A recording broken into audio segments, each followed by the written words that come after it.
और उपस्थित सभी भाई और बहनों, लोकतंत्र में चुनाव होते हैं, पर ये चुनाव इसलिए महत्वपूर्ण होते हैं कि आप लोग जिनको चुनकर देते हैं वो चुनकर देने के बाद आपके लिए कितना अच्छा कार्य करते और नहीं करते हैं, इसका परिणाम आपके ऊपर होता है। और इसलिए स्वाभाविक रूप से जब उत्तर प्रदेश की ओर से मैं देखता हूं तो कभी कभी मुझे ऐसा लगता है कि it is a rich state, ये धनवान राज्य है, पर इसकी जनता जितनी धनवान चाहिए उतनी धनवान नहीं हो सकी, जनता गरीब है। मुझे उत्तर प्रदेश में काफ़ी घूमने का मौका मिला। मैं जहाँ से आता हूँ, हमारे महाराष्ट्र के विदर्भ प्रांत से, वहाँ 10,000 से ज़्यादा किसानों ने आत्महत्या की,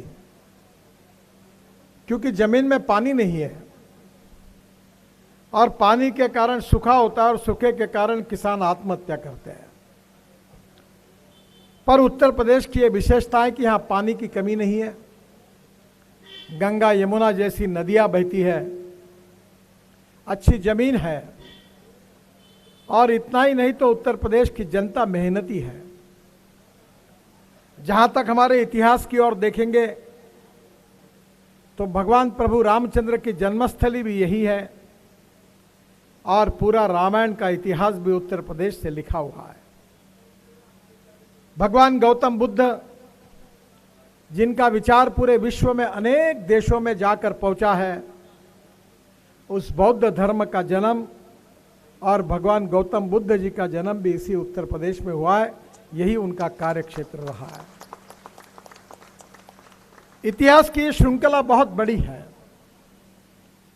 पर इतिहास, संस्कृति और विरासत में बड़ा होने के बाद, अच्छी जमीन होने के बाद, पानी होने के बाद, सब प्रकार की साधन सुविधा होने के बाद में भी उत्तर प्रदेश का आर्थिक विकास नहीं हो सका। और इसका सबसे बड़ा कारण है कि जिन लोगों को अनेक सालों तक उत्तर प्रदेश में काम करने का मौका मिला, उन लोगों ने उत्तर प्रदेश का विकास नहीं किया, उन्होंने केवल अपना और अपने परिवार का विकास जरूर किया। और इसी का कारण है कि 2014 में मोदी जी के नेतृत्व में भारतीय जनता पार्टी की सरकार आई और उसके बाद में जो विकास हुआ है वो आज आप सबके सामने है। उत्तर प्रदेश में ये कहा जाता था कि उत्तर प्रदेश में कानून और व्यवस्था की धज्जियां उड़ी थी, गुंडा राज था, मां बहनों की इज्जत सुरक्षित नहीं थी, अपहरण हो रहा था, वसूली का काम जोरों में चल रहा था, गरीब लोगों की जमीन हड़पने का काम चल रहा था और गुंडों पर कोई कार्रवाई नहीं होती थी। एक बात जरूर है कि कानून और व्यवस्था जहां अच्छी नहीं होगी वहां उद्योग और व्यापार नहीं पनप सकता, और जहां उद्योग और व्यापार नहीं पनप सकता वहां रोजगार निर्माण नहीं हो सकता, और जहां रोजगार निर्माण नहीं हो सकता वहां गरीबी कभी दूर नहीं हो सकती। और इसलिए स्वाभाविक रूप से इन सब बातों का परिणाम था। पर मुझे खुशी है कि उत्तर प्रदेश में योगी जी के नेतृत्व में भारतीय जनता पार्टी की सरकार आने के बाद उत्तर प्रदेश के अनेक गांवों में जो गुंडा राज था, जिन लोगों ने आतंक मचाया था, जिन लोगों ने निरपराध लोगों की हत्याएं की थी, ऐसे गुंडों को ठिकाने पर लाने का काम अगर किसी सरकार ने किया तो वो भारतीय जनता पार्टी के सरकार ने किया। कानून और व्यवस्था को प्रस्तावित किया है। पहले जो स्थिति थी, कानून के बारे में डर भी नहीं और कानून के प्रति सम्मान भी नहीं, पर अब स्थितियां बदल चुकी है। कानून हाथ में लेने वाले गुंडे अब जेल में बंद है और आम आदमी अच्छी जिंदगी जी रहा है। यही इस सरकार की सबसे बड़ी उपलब्धि है। बहनों और भाइयों, किसी भी राज्य के प्रगति में सबसे महत्वपूर्ण कोई बात होती है कि उस राज्य की प्रगति और विकास कितना हुआ है। और प्रगति और विकास को आर्थिक परिभाषा में अगर उसका मापदंडित करना है तो वहां का एग्रीकल्चर ग्रोथ रेट कितना है, कृषि विकास दर कितना है, वहां जीडीपी ग्रोथ रेट कितना है, पर कैपिटा इनकम कितना है। अगर इसके बारे में देखें तो भारतीय जनता पार्टी ने जो नीतिगत फैसले किए हैं उसका सबसे ज्यादा फायदा अगर किसी राज्य को मिला है तो उत्तर प्रदेश को मिला है। मैं 2004 से एक मिशन के रूप में काम करता हूं, मैं ट्रांसपोर्ट मंत्री हूं और हमारे देश में 8 लाख करोड़ रुपए का इंपोर्ट पेट्रोल और डीजल का होता है। और इसी प्रकार से अगर ये इंपोर्ट होता रहेगा तो 5 साल के बाद ये 25 लाख करोड़ का होगा। और 25 लाख करोड़ अगर देश के बाहर जाएंगे तो देश की हालत क्या होगी आप समझ लीजिए। और पहली बार मोदी जी के नेतृत्व में हमारी सरकार ने निर्णय किया कि इस देश का किसान केवल अन्नदाता नहीं होगा, इस देश का किसान ऊर्जादाता होगा। यह निर्णय हमारी सरकार ने किया। आज मुझे खुशी है कि उत्तर प्रदेश में सबसे ज्यादा एग्रीकल्चर क्रॉप अगर कोई है तो गन्ना है। और मैं जब भी हवाई जहाज से, हेलीकॉप्टर से देखता हूं तो जिधर उधर गन्ना है। बीच में शुगर मिलें बंद हो गई, किसानों को गन्ने का भुगतान नहीं मिल रहा था। हमारे देश की समस्या है कि sugar surplus, rice surplus, corn surplus, चावल सरप्लस। पूरे दुनिया को हम चावल दे सकते हैं, इतना चावल हमारे यहां पैदा हुआ है। ब्राजील जो शक्कर तैयार करता है तो ब्राजील में चीनी का भाव 22 रुपए किलो है और हमारे देश में हमने चीनी का भाव 32 रुपए किलो कम से कम रखा हुआ है। हमारी चीनी एक्सपोर्ट नहीं हो रही थी। मैं भी अपने क्षेत्र में किसानों के लिए 3 चीनी मिलें चलाता हूं और किसानों में ही काम करता हूं। बहुत हालत खराब थी और हमारे सरकार ने यह निर्णय किया कि किसान ये अन्नदाता नहीं ऊर्जादाता बनेगा। और आप इस बात को समझ लीजिए, क्योंकि लगातार मैं इसका पीछा करता रहा हूं। हमारे देश में शुगर केन जूस से इथेनॉल बना, मोलाइसिस जिसको आप यहां क्या कहते हैं मुझे मालूम नहीं, पर मोलाइसिस से इथेनॉल बनता है। बीवी मोलाइसिस से इथेनॉल बनेगा और अभी हमने चावल और कॉर्न से भी इथेनॉल बनाने की अनुमति दी है। और इसलिए पहली बार किसानों को उनके गन्ने का भाव पैसा इसलिए मिल पाया क्योंकि उत्तर प्रदेश की सरकार ने गन्ने का भुगतान करने के लिए विशेष ध्यान दिया और वहां कम से कम भारत सरकार ने बड़ी मात्रा में कम से कम 25,000 करोड़ रुपए का इथेनॉल खरीदी किया। इसीलिए गन्ना उत्पादक किसानों की हालत आज ठीक है। बहनों और भाइयों, अब तो मैंने ट्रांसपोर्ट मंत्री होने के नाते निर्णय किया है कि इसके बाद हमारी scooter, motorcycle, car, auto rickshaw petrol पर नहीं चलेगी। ये किसानों ने तैयार किए हुए बायो इथेनॉल पर चलेगी। मैंने खुद बजाज की स्कूटर, मोटरसाइकिल, टीवीएस की स्कूटर, मोटरसाइकिल, हीरो की मोटरसाइकिल लॉन्च की है जिसको फ्लेक्स इंजन कहते हैं। ब्राजील में, कनाडा में, अमेरिका में ऐसे इंजन है कि 100% पेट्रोल डालो या 100% बायो इथेनॉल डालो। और आज मुझे खुशी हो रही है कि हमारे देश में हुंडई, सुजुकी और टोयोटा 3 कंपनी के मालिक मेरे पास आए और उन्होंने मुझे कबूल किया है कि हम फ्लेक्स इंजन की गाड़ियां बनाएंगे। बजाज ने और टीवीएस ने, हीरो ने मुझे एश्योर किया है कि हम स्कूटर और मोटरसाइकिल फ्लेक्स इंजन की बनाएंगे। फ्लेक्स इंजन का मतलब ऐसा है कि 100% पेट्रोल और 100% बायो इथेनॉल।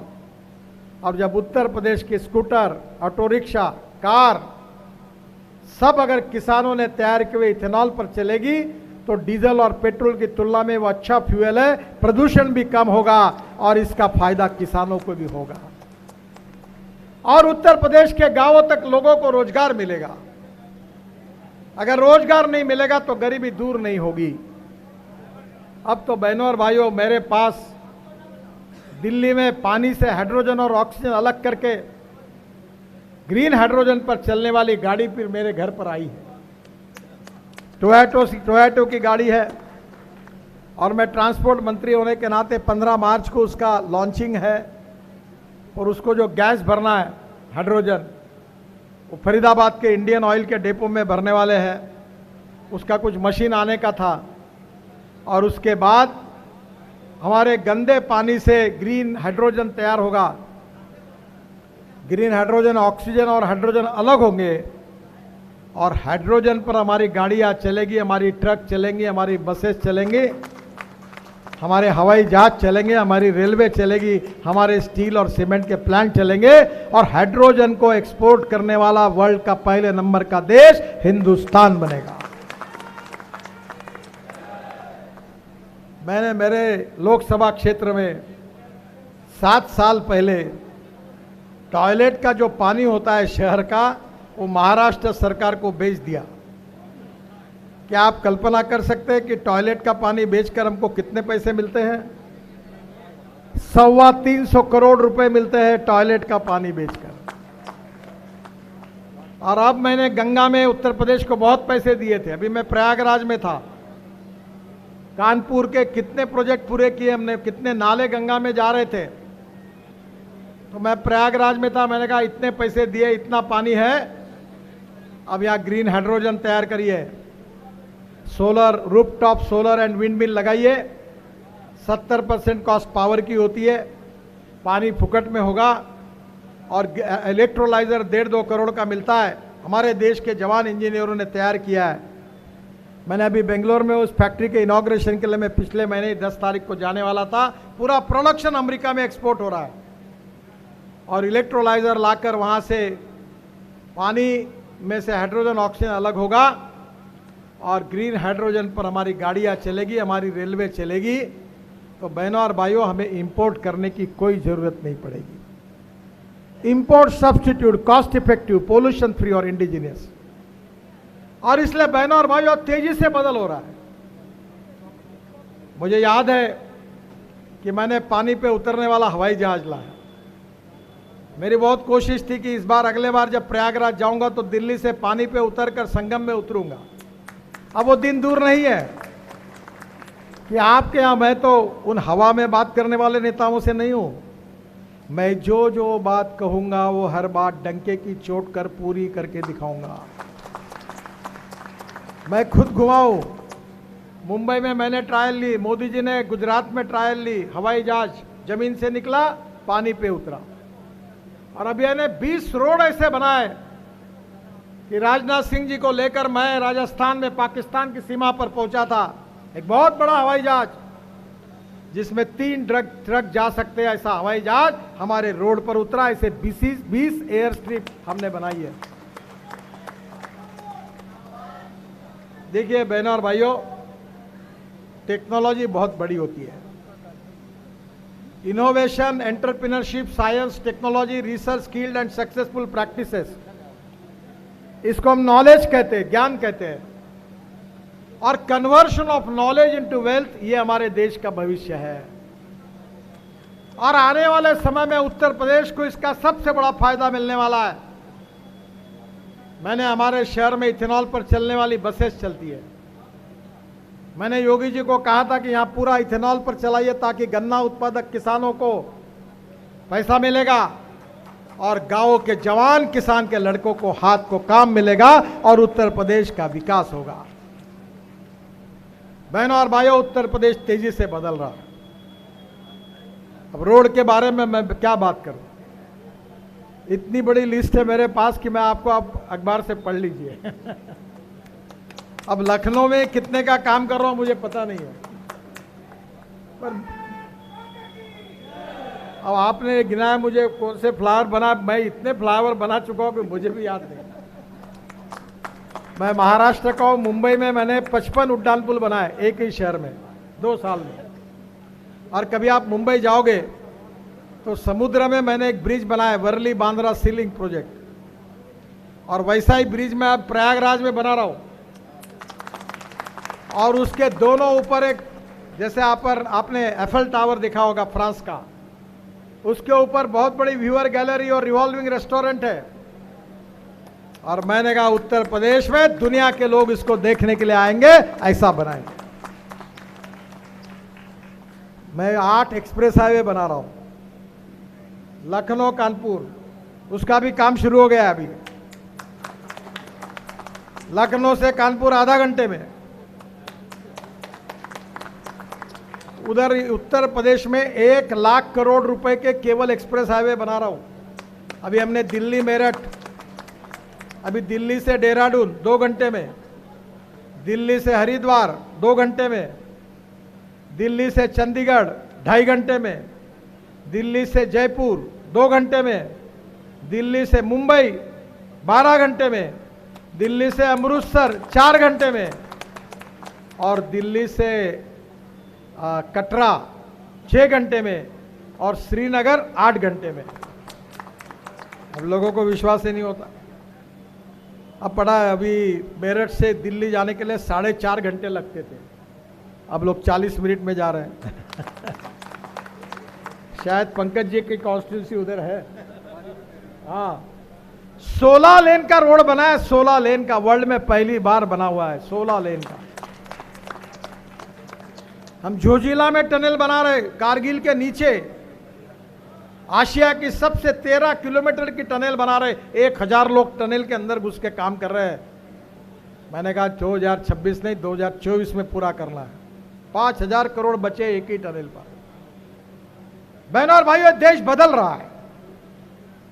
इस देश को अगर विकास करना है तो बिजली, पानी, ट्रांसपोर्ट एंड कम्युनिकेशन, 4 बातों की जरूरत है।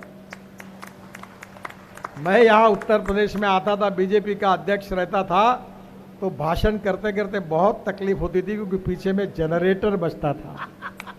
ओरा जी, आज पीछे में जनरेटर का आवाज नहीं आ रहा, मुझे अच्छा नहीं लग रहा है।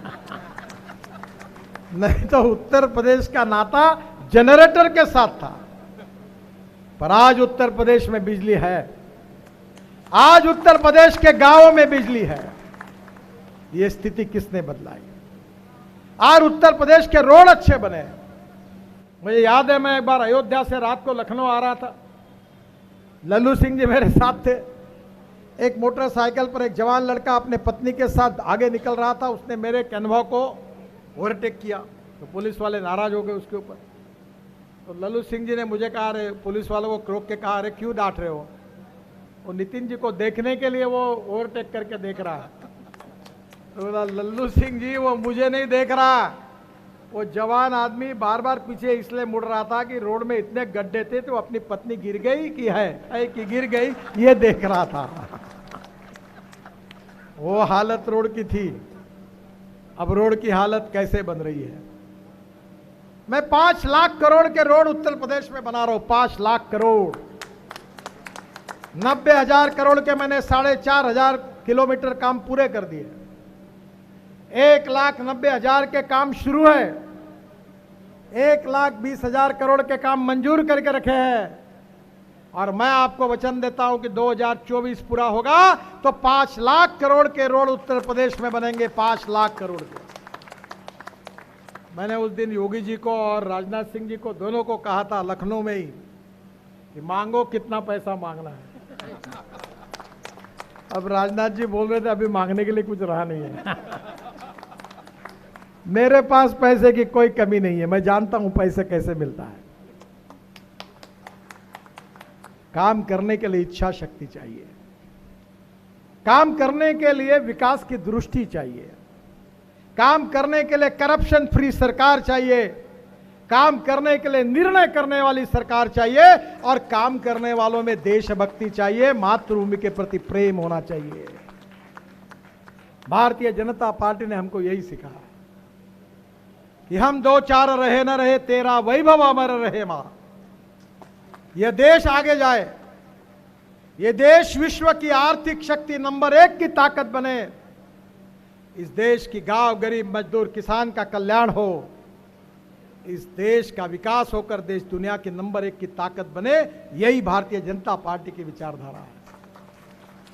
राष्ट्रवाद, नेशनलिज्म हमारा आत्मा है कि देश सबसे बड़ा है, हम देश के लिए है, देश से कोई बड़ा नहीं, यही संस्कार भारतीय जनता पार्टी का विचार है।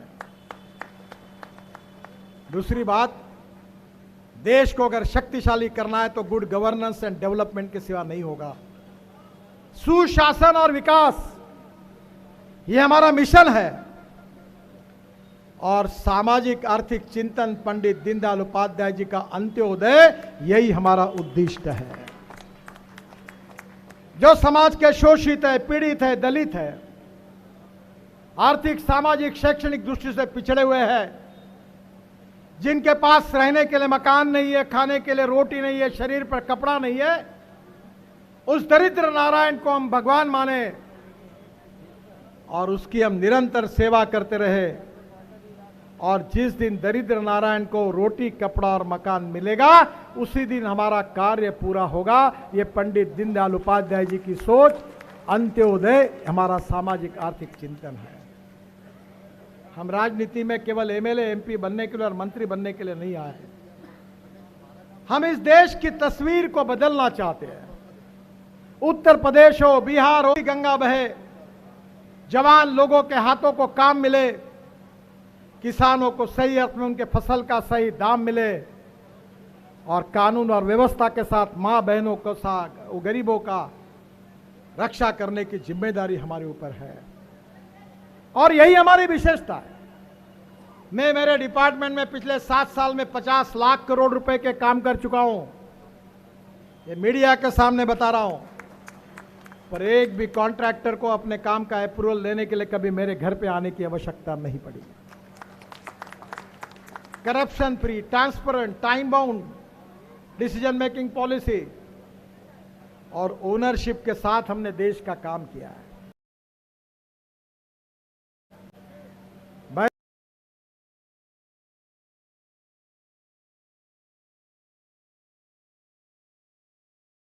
पूरा होगा, नहीं तो एक बार एक शायर ने कहा था, मजाक में आपको बताता हूं, उन्होंने कहा था, इधर गधे उधर गधे, सब तरफ गधे ही गधे, अच्छे घोड़ों को नहीं है घास और गधे खा रहे च्यवनप्राश। चुनाव में गलतियां मत करो, गलत आदमी को च्यवनप्राश मत खिलाओ। च्यवनप्राश तुम खाओ जो आपकी तबीयत सुधार सकते हैं, जो आपकी स्वास्थ्य सभी प्रकार की रक्षा कर सकते हैं। ऐसी पार्टी और उम्मीदवार का साथ दो तो आपका भला होने वाला है। मुझे बहुत आनंद है कि यहां से हमारे डॉक्टर बोरा यहां से उम्मीदवार है। उनके पिताजी भी इसके बाद 2 बार यहां से विधायक थे। और मैं अक्सर एक बात कहता हूं, मैं जो बीजेपी का अध्यक्ष था तब कहता था, और मैं आग्रही हूं इस बारे में, कि politics is a instrument of socio economic reform. सामाजिक आर्थिक परिवर्तन का राजनीति एक प्रभावी उपकरण है। तो what is the meaning of politics? राजनीति का अर्थ क्या है? पावर पॉलिटिक्स, सत्ता कारण, ये राजनीति का अर्थ नहीं है। समाज कारण, राष्ट्र कारण और विकास कारण, ये राजनीति का सही अर्थ है। और इसलिए सेवा का काम करना, शिक्षा के क्षेत्र में, स्वास्थ्य के क्षेत्र में बहुत फायदा होता है। मुझे बहुत विश्वास है, मैंने अपने क्षेत्र में 20,000 लोगों के हार्ट के ऑपरेशन करके दिए। मैं, राजनाथ सिंह जी मुझे कहते थे कि वे नागपुर से मत चुनाव लड़ो, कभी हम पार्टी जीती नहीं थी। सुषमा जी ने मुझे कहा कि तुम्हारा पॉलिटिकल एंड होगा, यहाँ क्यों लड़ते हो, भोपाल से लड़ो, ग्वालियर, इधर इंदौर जाओ, मुंबई से लड़ो। मैं यही से लड़ूंगा। पर मैं लोगों की सेवा करते रहा, 3.5 लाख वोटों से जीता। जो 8 बार कांग्रेस जीती थी वहां से जीता, और मैंने कभी पोस्टर नहीं लगाया और किसी के गले में आज तक हार नहीं डाला। मैं बीजेपी का अध्यक्ष बना, फिर भी उसके बाद में मुझे कोई हार डालना होगा, मैंने अपने जेब के पैसे से ना अपना कटआउट लगाया, ना दूसरे का लगाया, ना किसी के गले में हार डाला। मैं लोगों को कहता हूं, समाज की सेवा करो, गरीबों की सेवा करो, विकास का काम करो, जनता तुमको वैसे ही आशीर्वाद देगी, कुछ करने की आवश्यकता नहीं है। और मुझे इसी परंपरा में काम करने वाले बोरा जी यहां से खड़े हैं, सामाजिक संवेदनशीलता के साथ सेवा का काम करने वाले, समाज के सभी प्रश्नों को सुलझाने के लिए समर्पित भाव से काम करने वाले एक व्यक्ति के रूप में आप उनको जानते हैं। और मुझे इस बात का विश्वास है कि राजनीति में जब अच्छे लोग चुनकर आएंगे तो राजनीति में गुणात्मक परिवर्तन होगा। अगर अच्छे लोग नहीं आएंगे तो राजनीति नहीं बदल सकती। और इसलिए आप जैसे लोगों को देश के विकास के लिए, समाज के विकास के लिए, उत्तर प्रदेश के विकास के लिए, गांव गरीब मजदूर किसान का कल्याण करने के लिए, मां बेटियों की रक्षा करने के लिए, अच्छी कानून व्यवस्था रखने के लिए आपको अच्छे लोग, अच्छी सरकार चाहिए, नेक सरकार चाहिए। भारतीय जनता पार्टी की नेक सरकार लाने का आपने संकल्प किया है। मैं आपसे अनुरोध करूंगा कि इसी संकल्प को पूरा करने की ताकत रखने वाले बोरा जी यहाँ के हमारे उम्मीदवार हैं। उनके कमल के फूल की बटन दबाकर उनको प्रचंड मतों से विजयी बनाइए, यही अपील करने के लिए मैं आपके पास आया हूं। बोरा जी को बहुत बहुत शुभकामनाएं देता हूं। निश्चित रूप से आपके आशीर्वाद से उनकी जीत होगी, इसी विश्वास के साथ अब मेरी भाषण को समाप्त करता हूं। जोर से बोलिए, भारत माता की, भारत माता की, भारत माता की। नमस्कार।